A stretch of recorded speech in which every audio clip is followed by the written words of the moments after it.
تعارف الکیمسٹ دی الکیمسٹ برازیلی مصنف پاولو کوئلہو کا ایک عالمی شہرت یافتہ ناول ہے جو پہلی بار 1988 میں شائع ہوا۔ یہ ناول دنیا کی درجنوں زبانوں میں ترجمہ ہو چکا ہے اور کروڑوں کی تعداد میں فروخت ہونے والی کتابوں میں شامل ہے۔ اس کہانی میں ایک نوجوان چرواہے سانتیاگو کی زندگی اور اس کے خوابوں کو حقیقت میں بدلنے کے سفر کو بیان کیا گیا ہے۔ یہ ناول صرف ایک مہماتی داستان نہیں بلکہ امید، خود اعتمادی، محبت، روحانیت اور زندگی کے مقصد پر مبنی ایک گہرا فلسفیانہ پیغام بھی پیش کرتا ہے۔ مصنف اس کہانی کے ذریعے یہ بتاتے ہیں کہ ہر انسان کی زندگی کا ایک خاص مقصد ہوتا ہے، اور اگر وہ اپنے خوابوں پر یقین رکھے، محنت کرے اور مشکلات کا ثابت قدمی سے مقابلہ کرے تو وہ اپنی منزل تک ضرور پہنچ سکتا ہے۔ اسی وجہ سے الکیمسٹ دنیا بھر کے قارئین کے لیے ایک متاثر کن اور سبق آموز ناول سمجھا جاتا ہے۔ الکیمسٹ ایک مشہور علامتی ناول ہے جسے برازیلی مصنف پاولو کوئلہو نے تحریر کیا۔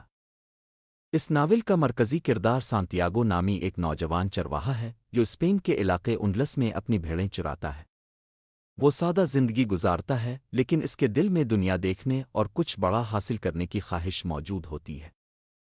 ایک رات سانتیاگو کو ایک ہی خواب بار بار آتا ہے۔ خواب میں وہ مصر کے اہرام کے قریب دفن ایک خزانہ دیکھتا ہے۔ خواب کی حقیقت جاننے کے لیے وہ ایک بوڑھی عورت سے خواب کی تعبیر پوچھتا ہے جو اسے مصر جانے کا مشورہ دیتی ہے۔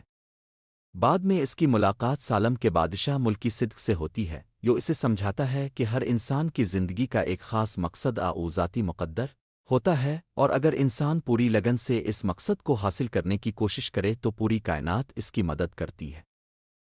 سانتیاگو اپنے خواب کو پورا کرنے کے لیے اپنی بھیڑیں فروخت کر دیتا ہے اور مصر کی طرف سفر شروع کرتا ہے۔ سفر کے آغاز میں وہ افریقہ کے شہر تنجا پہنچتا ہے جہاں ایک دھوکے باز اس کی تمام رقم چرا لیتا ہے۔ ابتدا میں وہ بہت مایوس ہوتا ہے اور واپس جانے کا سوچتا ہے لیکن پھر ہمت نہیں ہارتا۔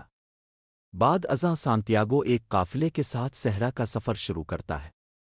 اس سفر کے دوران اس کی ملاقات ایک انگریز شخص سے ہوتی ہے جو کیمیا، الکمی اور الکیمسٹ کی تلاش میں ہوتا ہے۔ انگریز سانتیاگو کو کتابوں کے ذریعے علم حاصل کرنے کی اہمیت بتاتا ہے جبکہ سانتیاگو فطرت، تجربات اور زندگی کے مشاہدے سے سیکھتا رہتا ہے۔ قافلہ ایک نخلستان پہنچتا ہے جہاں سانتیاگو کی ملاقات فاطمہ نامی ایک خوبصورت لڑکی سے ہوتی ہے۔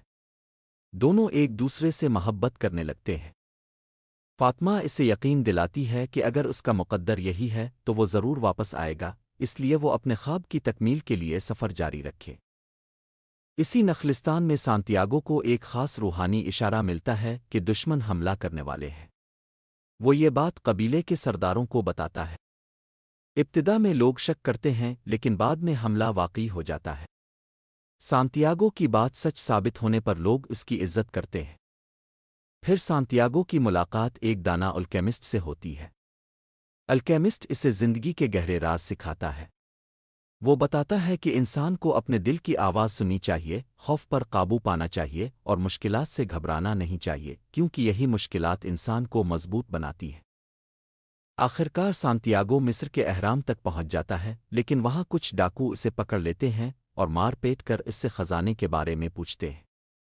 جب سانتیاگو انہیں اپنا خواب بتاتا ہے تو ان میں سے ایک ڈاکو ہنس کر کہتا ہے کہ اسے بھی ایک خواب آیا تھا کہ اسپین کے ایک گرجا گھر کے قریب ایک درخت کے نیچے خزانہ دفن ہے، مگر وہ خوابوں پر یقین نہیں کرتا۔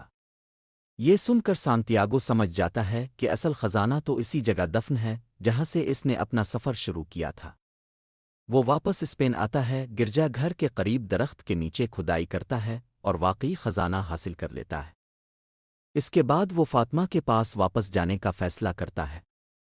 نتیجہ ناول یہ سکھاتا ہے کہ انسان کو اپنے خوابوں پر یقین رکھنا چاہیے اور انہیں پورا کرنے کے لیے محنت، صبر اور ہمت سے کام لینا چاہیے۔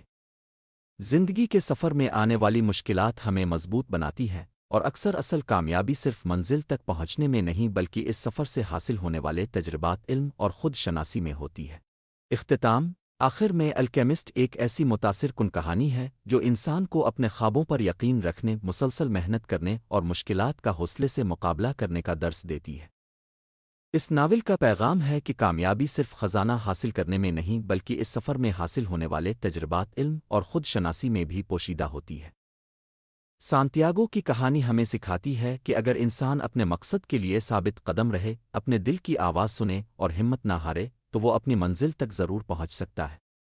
یہی سبق اس ناول کو دنیا کی مقبول ترین اور یادگار کتابوں میں شامل کرتا ہے، اور ہر عمر کے قارئین کے لیے اسے ایک قابل مطالعہ کتاب بناتا ہے۔ شکریہ، آپ کا بہت شکریہ کہ اپنے اس ویڈیو کو آخر تک دیکھا۔ اگر آپ کو یہ خلاصہ پسند آیا ہو اور اس سے کچھ سیکھنے کو ملا ہو تو ویڈیو کو لائک کریں، اپنے دوستوں کے ساتھ شیئر کریں، اور ہمارے چینل کو سبسکرائب کرنا نہ بھولیں۔ آپ کی حمایت ہمیں مزید اچھی اور معلوماتی ویڈیوز بنانے کی ترغیب دیتی ہے۔ شکریہ۔ اللہ حافظ۔